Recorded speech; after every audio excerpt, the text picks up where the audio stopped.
Hello? Too loud.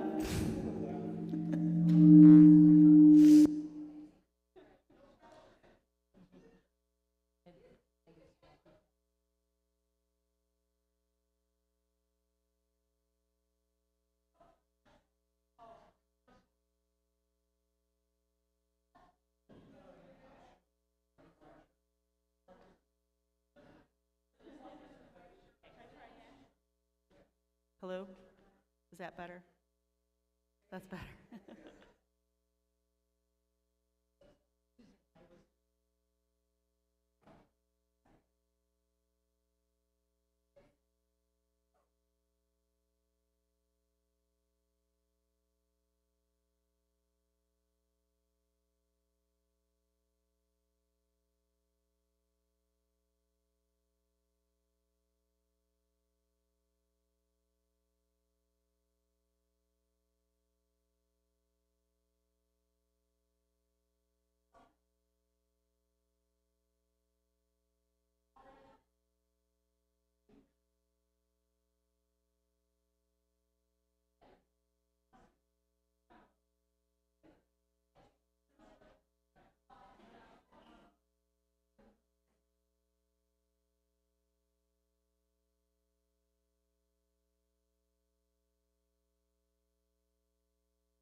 Wow, that was fun. Thanks, Fern. Did anybody else feel like going like this? Good morning. Whoever you are, we welcome you. Wherever you come from, we welcome you. Whoever you love, we welcome you. Whether you are here in person or attending online, we welcome you to the Unitarian Universalist Congregation of Cleveland. Good morning again. I am Linda Coulter. My pronouns are she, her, and I am a worship associate at this congregation. For those of you who are new today, let me take a moment to tell you more about us.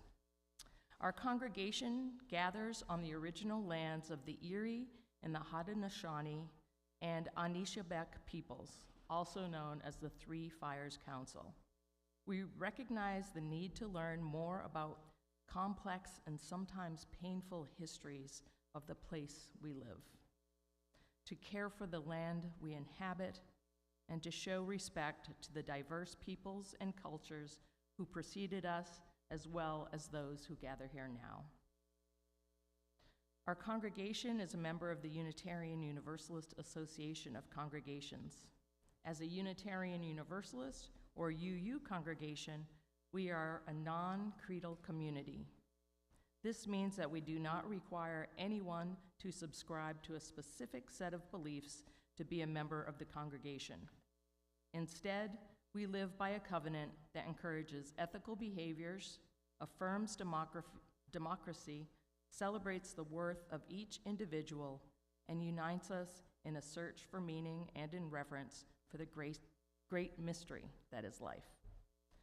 We are a welcoming congregation, which affirms all persons who choose to participate in the life or activities of our community, regardless of color, national origin, gender, sexual orientation, age, physical or mental abilities, or economic status. By the way, happy September, everybody. It's my favorite month. Not because it's my birthday month, but maybe. If you would like to learn more about us, please take a moment to fill out the card found at the welcome table at the front of the church or entrance, and also in front of you in the pew rack. Someone will contact you to answer your questions and help you feel welcome in our community. You may also visit our website at uucleveland.org and email us from there. As we enter sacred space, please silence any audible cell phones, alarms, and other devices to avoid distractions during the service. Our chalice lighter this morning is the fabulous Jackie Zarley.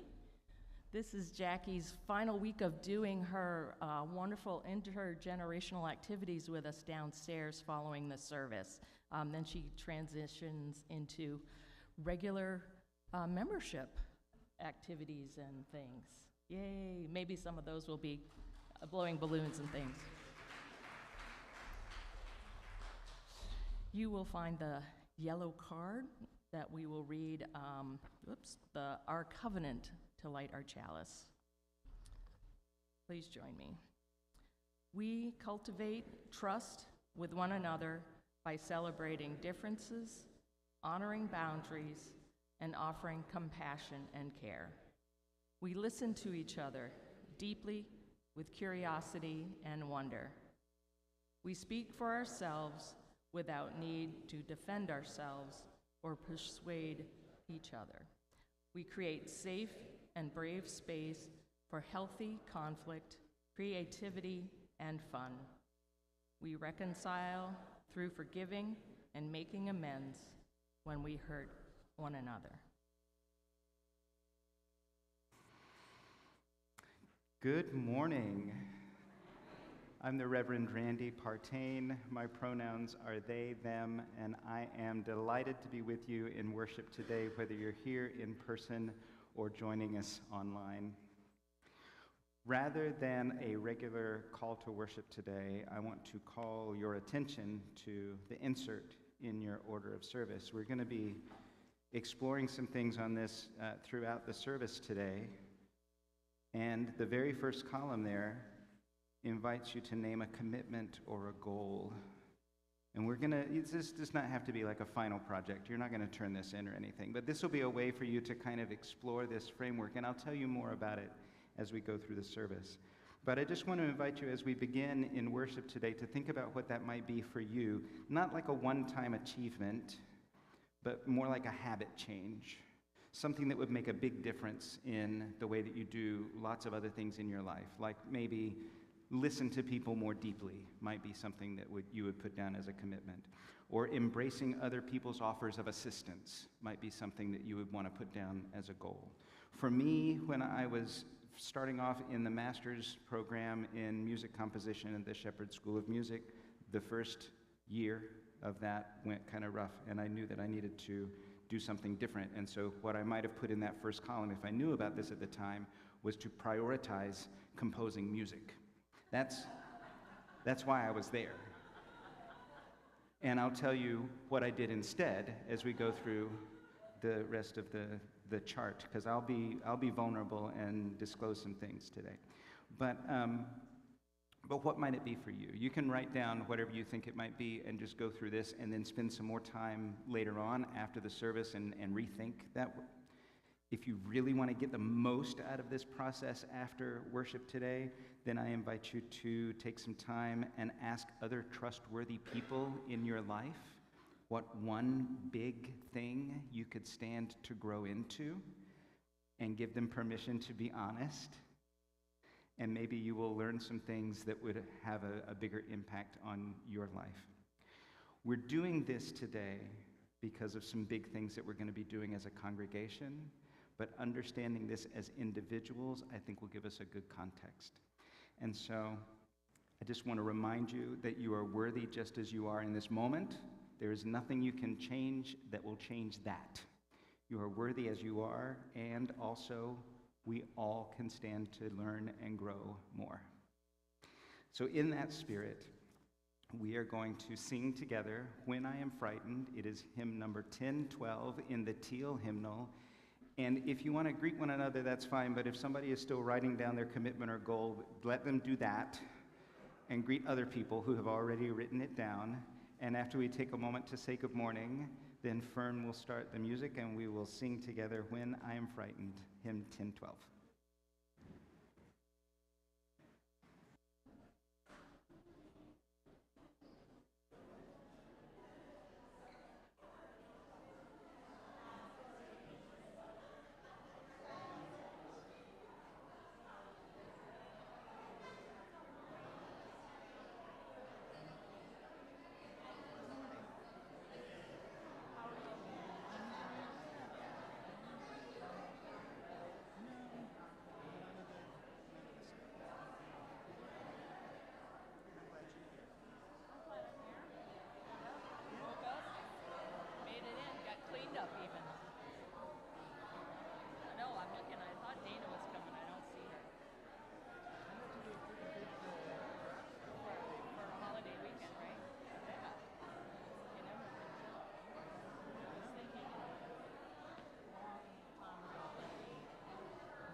Beautiful.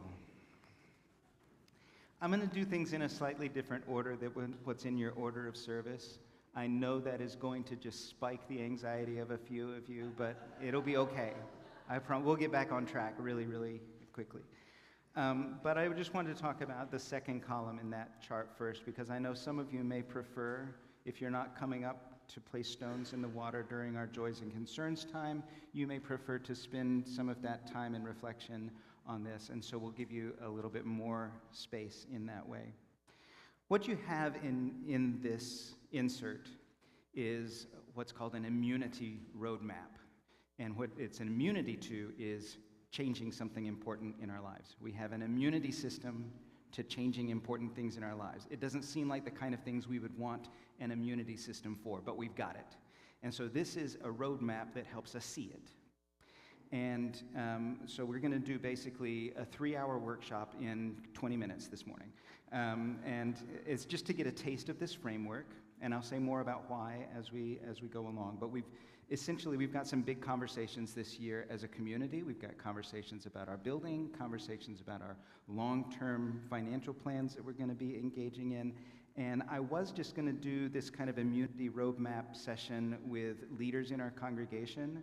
And the more I thought about it, the more it seemed more appropriate for everyone to have a sense of what this is like so that we can understand it as we move into these more collective conversations. And you can use this in your life individually too. It can be important for us all as individuals.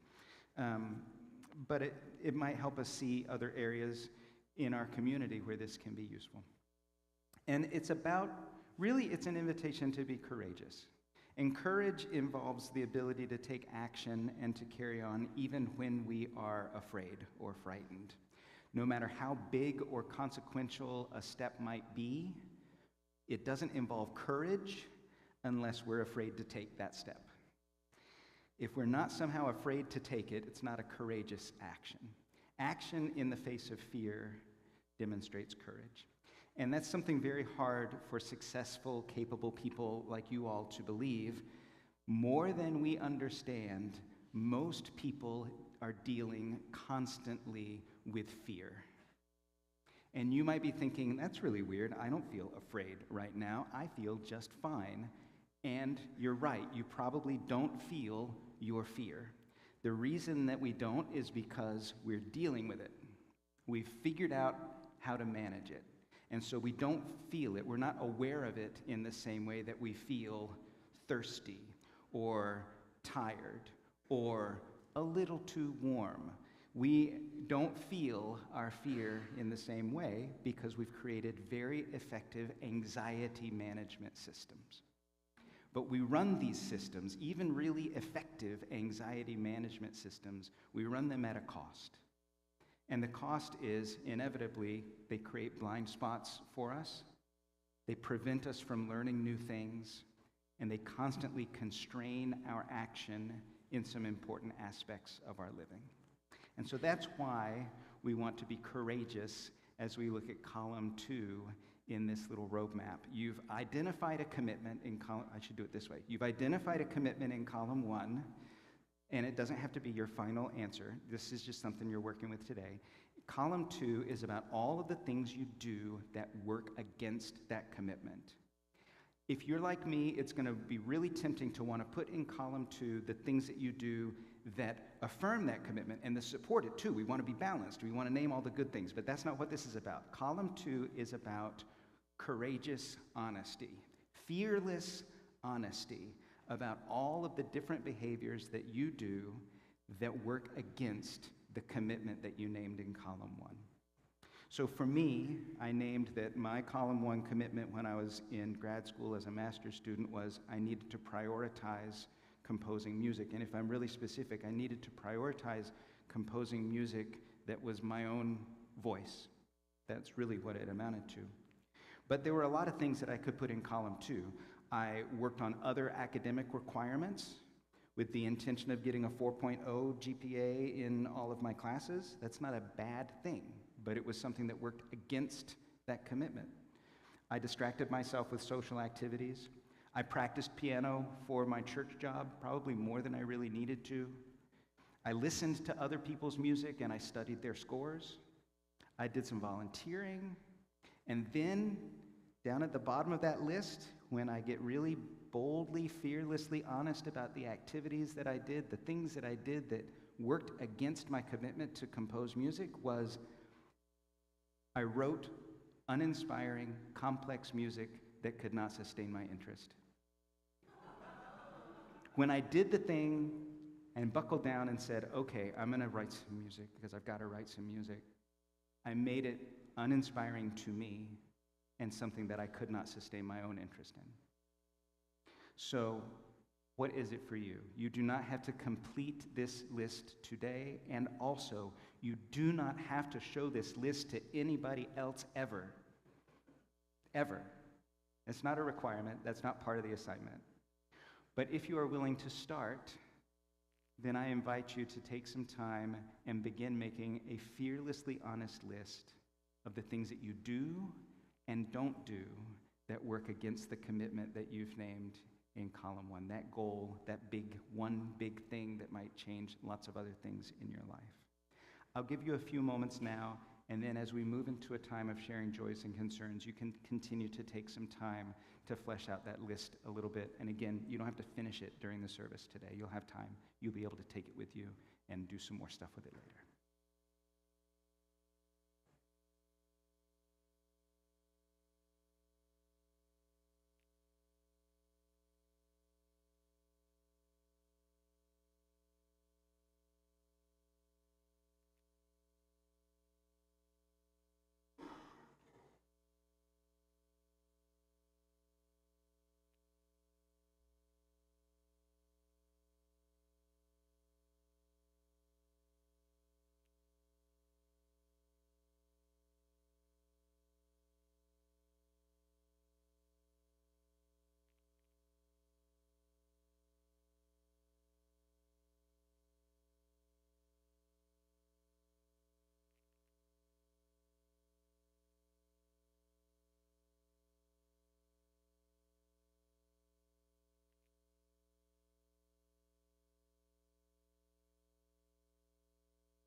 Some of you are just making a list in your head, I'm sure, which I don't know if that's a fearless inventory, but that's okay.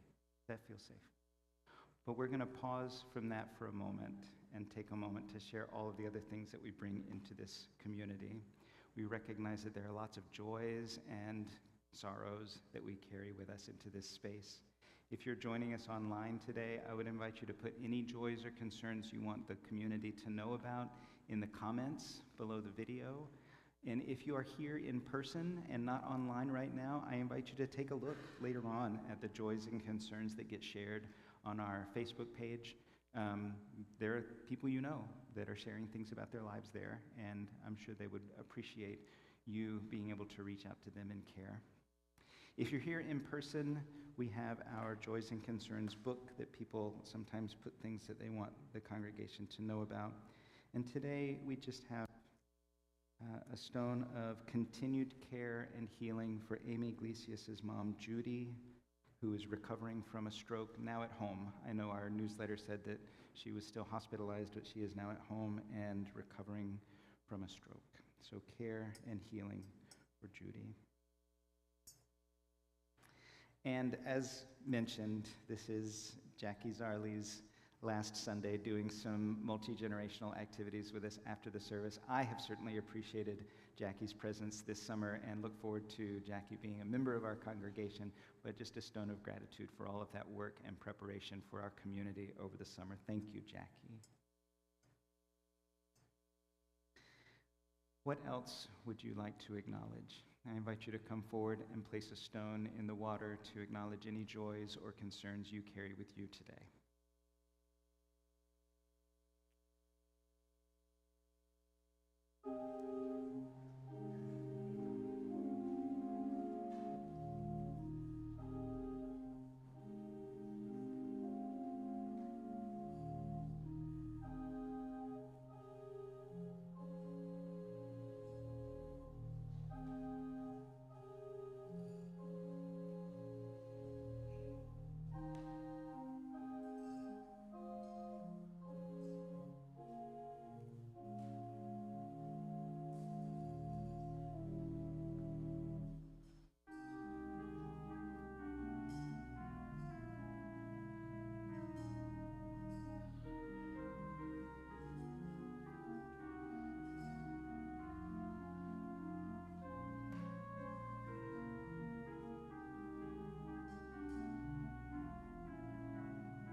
We place a stone to acknowledge those joys and concerns shared online today. And just a reminder that this bowl represents the fact that these are ours to hold. All of these joys and concerns that have been shared with our community. They probably all represent something. If we could see all of the things they represent, we might get a glimpse of the interconnected web of existence that stretches from here out to all kinds of other places in the world. So may we tend that well, and in the sharing of our concerns, may they be lessened. In the sharing of our joys, may they be magnified. Amen.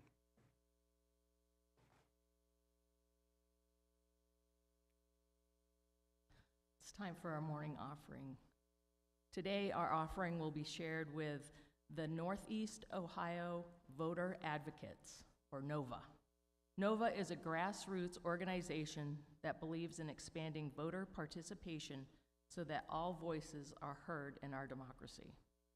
Their 501c3 nonpartisan status allows them to access social service agencies, schools, food pantries, and correctional facilities where they register voters, conduct voter research, and advocate for voting equality. NOVA's mission is to enable and expand voter registration and turnout in underrepresented areas of Northeast Ohio, and improve the election process in Ohio through research and advocacy for legislative and administrative changes. This group is aligned with our UU The Vote efforts and works right here in our community. Now is a great time to support their work. And if you are interested, NOVA does need volunteers, and if you have more questions about that or are interested in volunteering, please see Susan Alcorn, she's raising her hand there on my left side. Now, please place your offering. Cash or check may be made payable to UUCC in the collection plate as it is passed. You may also contribute via Cash App to $UUCC 44122. Please use the memo line to indicate today's date and our plate recipient, Nova.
Good morning.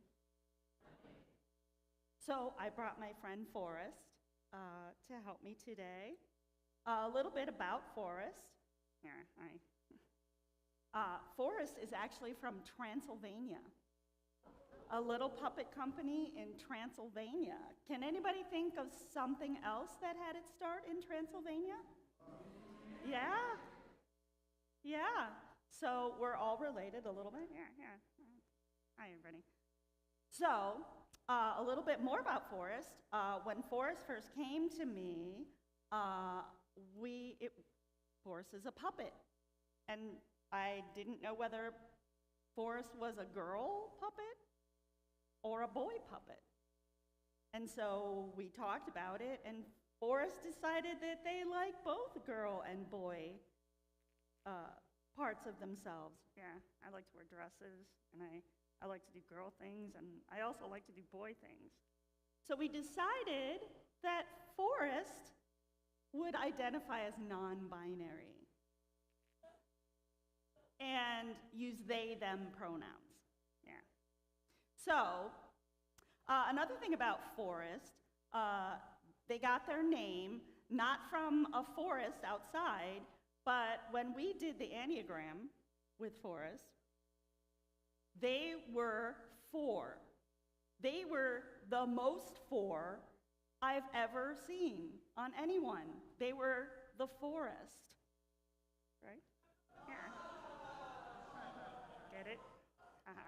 Get it? Yeah. So, Forrest and I would like to tell you a story today about the first day of school. Yeah. And about the assumptions that we might make and that some of the characters, so while we're telling the story, you listen and see if you can hear some of the assumptions that people are making in the story and how they might affect the outcome. Yeah. Okay, here we go. So once there was a boy named Paul, and Paul was a really cool kid. Yeah, like me. He's a cool kid. Yeah. And Paul, at his school, he had lots of friends and he was really happy, but his family had moved to a new school, to a new area, a new neighborhood, and he was going to start a brand new school. And he was a little nervous, but he really liked school. Yeah, school can be really scary, especially the first day. Yeah. So he was a little worried, but he thought he'd do really well. And one thing about Paul is that he had bright red hair and freckles. Uh-oh. What do you mean, uh-oh? Well, sometimes when people look different, when they sometimes don't have friends. Oh, what do you mean? Do you think just because people look different that they might not have friends? Well, yeah. Isn't that what happens? So anyway, Paul was a great kid. He was funny and smart, and he thought he'd have a good day at school. So on the very first day of school, Paul went to school, and he liked his teacher. He met a lot of the other kids in his class, but he met a friend named Ryan that was also funny and smart. And they got along really well. Ryan had some great jokes, and they spent the whole recess together laughing and telling jokes, and it was a really good day. Yeah, I guess I was wrong. Maybe. So the second day, when Paul went back to school, and they were playing on the playground, a few big guys from a grade ahead of them came over and started picking on Paul about his red hair. Yeah, maybe, I don't know. But they picked on him, and they pushed him down, and they took away his lunch.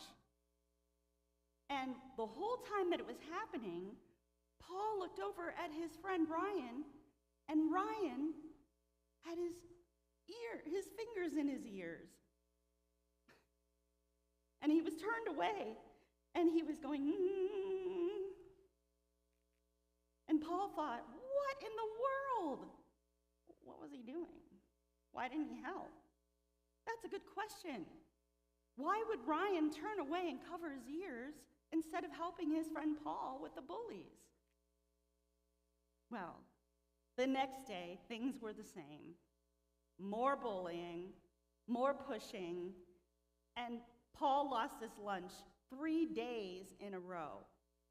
And he was really sad, and every single time, his friend Ryan turned away and stuck his fingers in his ears. Wow, what's that all about? Yeah. So on Friday, Paul decided that he wasn't feeling well, and he convinced his mom that he was sick and he needed to stay home. So he stayed home in bed, and the whole day he just laid around in bed and he thought, I hate this school. I don't like these people. And I thought Ryan was my friend, but he's not. He doesn't help me when the bullies come. Yeah, I would feel bad about that too. Maybe Ryan isn't really his friend. Maybe. In the meantime, Ryan was waiting at school for Paul, and he never showed up. And so he just went on about his way. And as he was walking down the hall, he overheard those bullies all laughing and making fun of Paul. Wow. And he overheard them saying that they were going to do something really mean to Paul on Monday when he came back. Wow, that's awful. Yeah. And so Ryan thought, I hate those bullies. I hate that they make me so afraid. It almost makes me sick to my stomach. I don't want them to do that to me. Oh, I wouldn't want those bullies to beat up on me, right? And so he thought, oh, what am I going to do? My friend Paul, I really like him, and I really want to be friends. And so that day, instead of putting his fingers in his ears, Ryan, instead of going to recess, went to visit the principal's office. What? The principal? That's not a good idea. Why not? Don't teachers make it worse? Well, I guess that's the assumption, right? So he went to the principal's office. And Principal Henry was a very, very kind lady. And she was very, very kind to Ryan. And he told her all about the bullies and how they made him feel. And he asked her for help. And she said, Ryan, I will help you. Don't worry. So Monday came around, and Paul came back to school. Uh-oh.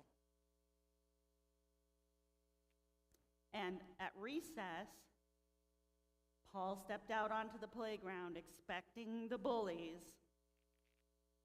And Ryan came up to him.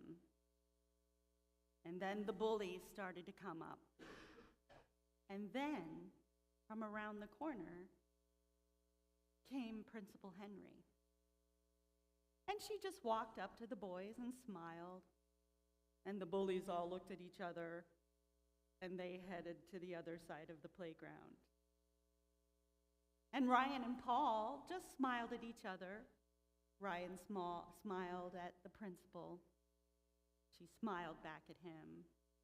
And Ryan and Paul went off to have a great day. Principal Henry kept an eye on those bullies for the entire year. And Ryan and Paul became very best friends. Yeah, like me and you. Yeah. And so think about the assumptions that we make in our lives. We assume something's going to be terrible. We assume someone's going to hurt us. And we assume that we don't have safety. But when Ryan was able to go and talk to Mrs. Henry, he was able to find safety and security, and all of his assumptions were gone. What do you think of that? That's a good story. Thanks. Okay, well, thank you. Have a wonderful day. And today, since this is my last Sunday as activity director, I decided to put everything out. All of the things that we've had over the summer, there'll be little pieces out so you can just explore, relax, grab a cup of coffee, and have a little fun. Thank you.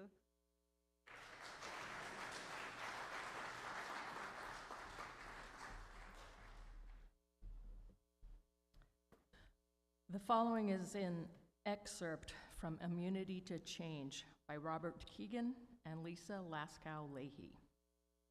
It is not change that causes anxiety. It is a feeling that we are without defenses in the presence of what we see as danger that causes anxiety. That change makes us uncomfortable is now one of the most widely promoted, widely acceptable, and under-considered half-truths around. If we told you that tomorrow you would win the lottery, find the love of your life, or finally be promoted to partner, you'd likely agree that any of these changes would entail big changes for you. But you'd probably also agree that anxiety is unlikely to be most people's first emotion and response.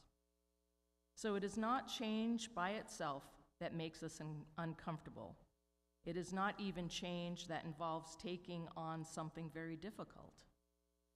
Rather, anxiety arises from change that leaves us feeling defenseless before the dangers we feel certain are present. Overturning an immunity to change always raises the specter of leaving us exposed to such dangers. We build an immune system to save our lives. We are not easily going to surrender such a critical protection.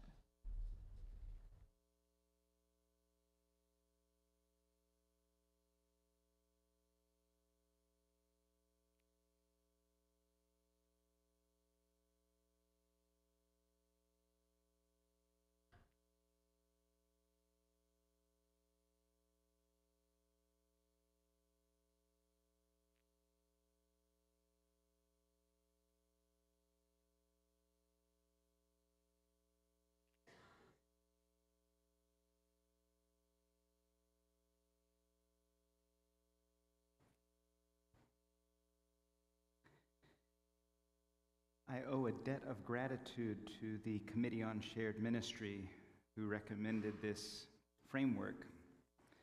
And I have never been a fan of leaders having secret weapons that they know about that the rest of the community doesn't. And so I'm grateful for your participation today that helps us all to process and get familiar with this landscape together. If you look at your list of things that you do and don't do, that column 2 list, that directly feeds into the third column there, which is all about what we fear. If you were to do the opposite of those things that you put down in column 2, what are you afraid would happen? Because we do those things for some reason. We've got this immune system. We are protecting ourselves. What are you afraid would happen if you did the opposite of those lists, of the list in column 2? For me, I was afraid, as a master's student, I was afraid that if I didn't focus on my academic responsibilities, I would fail, and I could lose my scholarship money, and I was afraid that I would lose my self-impression and my outward appearance of being smart and capable if I didn't have a really high GPA. That was threatening to me. I was afraid that if I didn't do all of those other things, and if I focused on writing music that was satisfying to me, that I'd be seen as selfish, that other people might think I was arrogant. Those were bad things when I was growing up. You didn't want people to think that you were selfish. That would have been horrible. And so I avoided that. And I was afraid that if I put my full effort into composing, that I would learn that I really suck at it. That other people would see that I have no talent, and I would be ridiculed. Part of me also equated being critiqued as being judged or shamed.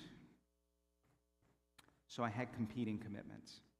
I had this commitment to compose meaningful music, and I also had a competing commitment to appear academically competent. I had a commitment to look intelligent. I had a commitment not to look like a hack, not to look uncreative. And I had a commitment to avoid humiliation and criticism. If I don't compose anything, you've got nothing to criticize. And if I finally compose something that's hyper-intellectual and not at all satisfying to my personal aesthetic, then you wind up criticizing wouldn't be about me. It would be judging something that I was forced to do. Pretty clever. I'm not the only one who does this. You're clever too.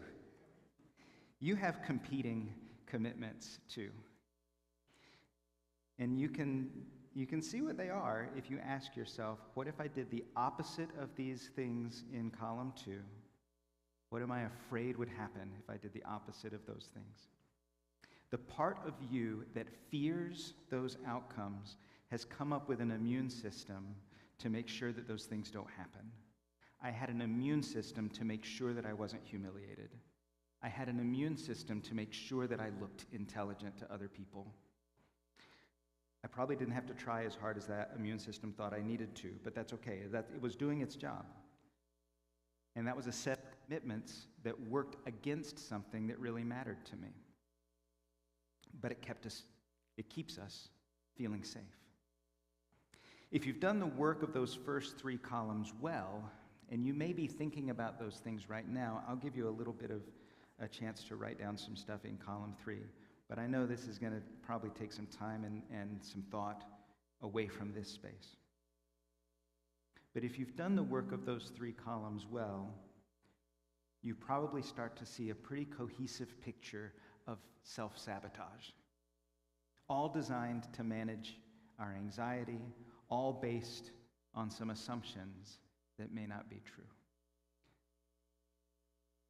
So I'll say a little more about assumptions, but I'll give you just a moment to think about what some of those fears might be. If you didn't do the things in column 2, if you did the exact opposite of that, what are you afraid would happen? That's what goes in column 3.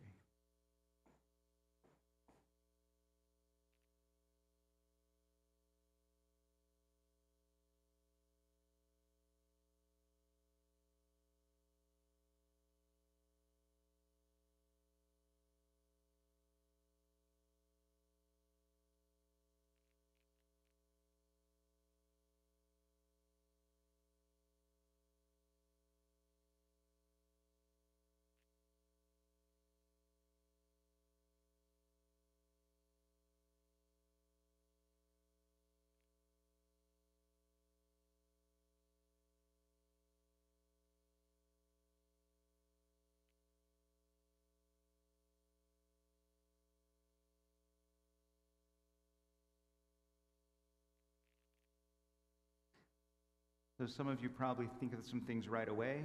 If I did the opposite of this, then I'm afraid this would happen. Some of you may not know what that fear is. You may have to spend some time reflecting on it. But as you look at those things, you might already see that there are some assumptions you're making about what's going to happen. When I think about my assumptions as a first-year grad student, I assumed that if I'm all in where my creativity was leading me, then I would be laughed at. That was an assumption that I made. I was making an assumption that I would be humiliated because I couldn't compete with the people around me. I assumed that I wasn't as smart or talented or intellectual as the people around me, and I assumed that I didn't belong in that program. They had made a mistake letting me in, and I would get found out.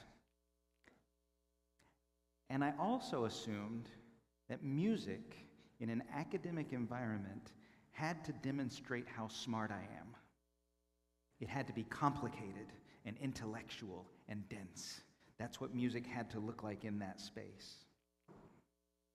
A lot of strange assumptions that don't actually sound true when I say them out loud, but when I was living them, they felt very true. So when you are able to name your assumptions and maybe even say them out loud, maybe not even to another person, but you might realize that some of the assumptions that you have that are operating your anxiety management system, some of those assumptions just don't sound very true, even though they feel completely accurate. It's one way that we can learn that we are truly safer than we think we are when we name some of our assumptions out loud and recognize how ridiculous they sound. The fears that drive our day-to-day decisions and behaviors might not have as much teeth if we recognize that we're more safe from them than we realize. It's a way that we remind ourselves that comfort is not the same thing as safety. Feeling comfortable doesn't mean we're safe. We don't have to be comfortable in order to be safe. Feeling uncomfortable is not the same thing as being unsafe. Have I said that enough ways? Beyond personal usefulness, though, and I do think this can be personally useful for a lot of us, but as a community, we have some big conversations coming up this year. And we want everyone's voice to be engaged in those conversations. That's what following a democratic process means, that we want everyone's voice to be a part of the conversation. And if we're skillful at recognizing our assumptions and our fears, we're going to make better decisions as a community. Because I'll tell you, just personally speaking, just from my heart, I don't want us making decisions about this building out of a set of faulty assumptions or based on what we're most afraid of. I want us to make decisions about our space based on a meaningful vision for the future of this community. That's what I would hope for. I don't want us making long-term financial plans based on assumptions that we pretend are certainties and fears about what might happen, fears about what might happen, scarcity mentality. I want us to be a spiritual community that uses our resources wisely to engage in meaningful ministry. I want us to have a healthy relationship between our money and our ministry. That's just what I want. I will hold that loosely. I will not dig in my heels. If the community has a different set of priorities, I will accept that. I'm just speaking my own heart about these things. But there's a lot of conversation to be had in the year ahead. We're really just getting started. But if we understand our personal immunity maps in this way, we'll be able to use this framework as a collective community when we have some challenging conversations in the year ahead. We'll be able to say, what are the real goals that we have? What are the things that we are doing that work against that? What are we afraid of? What are the commitments that we have that work against our well-being as a community? And what are the assumptions that we might need to challenge so that we can have a strong vision for what lies ahead and what we want to co-create together? In other words, we can collaborate on a meaningful vision more fruitfully if we are able to engage in this work. That's why we've spent a little time with it today, and I hope it's been meaningful for you and that you might take this and do a little more with it in your personal life. But we have some collaboration in the year ahead, and so I hope we call back on this insight as we journey forward together. For the moment, though, in a spirit of fruitful collaboration, I invite us to rise in body or spirit as we sing together. Come sing a song with me. It is hymn number 346 in the gray hymnal. And I've already said rise in body or spirit, so I'll let you kick it off.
Okay, this is the last week of summer. We are at that point of the roller coaster where we are at the tip of the hill and we are about to go zooming. And the choir has already kicked off our Wednesday suppers. They've gotten fall started early. Thank you to the choir who brought food for this past Wednesday supper. And thank you to Carol Gay, who has volunteered for this coming Wednesday. No? I saw your name on the spreadsheet. Maybe not. Maybe that was a different week. You can volunteer too. Wednesday suppers are easy to do. You don't have to get complicated. We've got in the 20s, maybe 30 people on the high end of folks to feed, and we are, dietarily compliant with a lot of things. So vegetarian stuff works really great. Most people do not demand carnivorous fare. And if they do, then they tell them who to complain to. But we hope that our Wednesday evening suppers continue into the fall. And if you have a small group, a covenant group, that would like to take some of this on, you can divide the work even more equitably and take some little pieces of it. But literally, Stouffer's lasagna in the oven is fine for that. You do not have to get fancy at all. And it's a great opportunity to have interaction with other folks in our community, and maybe we'll have some other activities going on after that as the fall gets started. We do have a building tour today. If you're curious about our building, there will be a sign up here. That's the sign. It's going to be up here by the piano, and the building tour will start right here after the service. Next Sunday, we have our water ceremony. It's going to be a big Sunday. We've got music with Moises Borges and friends that'll start out front about 9:45, and then our service proper will start at 10:15. Bring your water to share in our common vessel. Bring a food for a potluck after the service, and when we get done, we'll gather downstairs in the fellowship hall and share a meal together. And as a congregational conversation, the board is going to present their strategic priorities for the year ahead. And so we'll have a big Sunday next week with our water ceremony. Forums are starting their new season on September 15th. Those will be at 9 a.m. We've got Jim Scott coming with a special musical production on September 22nd. We've got a climate justice revival happening September 28th and 29th. All of this stuff is in your newsletter. If you're not getting our newsletters, let us know, and we'll make sure that you get those on Thursdays when they come out. Journey small groups are starting in September. If this kind of work that we were just getting a little taste of today is something that you would like the support of a small group around, this is the kind of thing that the Journey small groups lead us toward as a spiritual practice. And it's a great journey to do with others. So if you're interested in those Journey small groups, please send me an email and let me know you'd like to register for that. In our personal lives and our collective life, may we be fearlessly honest about our commitments and assumptions, and may we co-create safe enough space with one another to engage in deeply meaningful, transformative work in the year ahead. Go with peace and courage.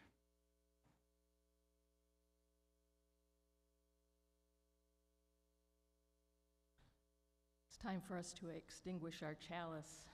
Please join in the unison reading. It's found on the opposite side of your yellow card in front of you. We extinguish this flame, but not the light of truth, the warmth of community, or the fire of commitment. These we carry in our hearts until we are together again.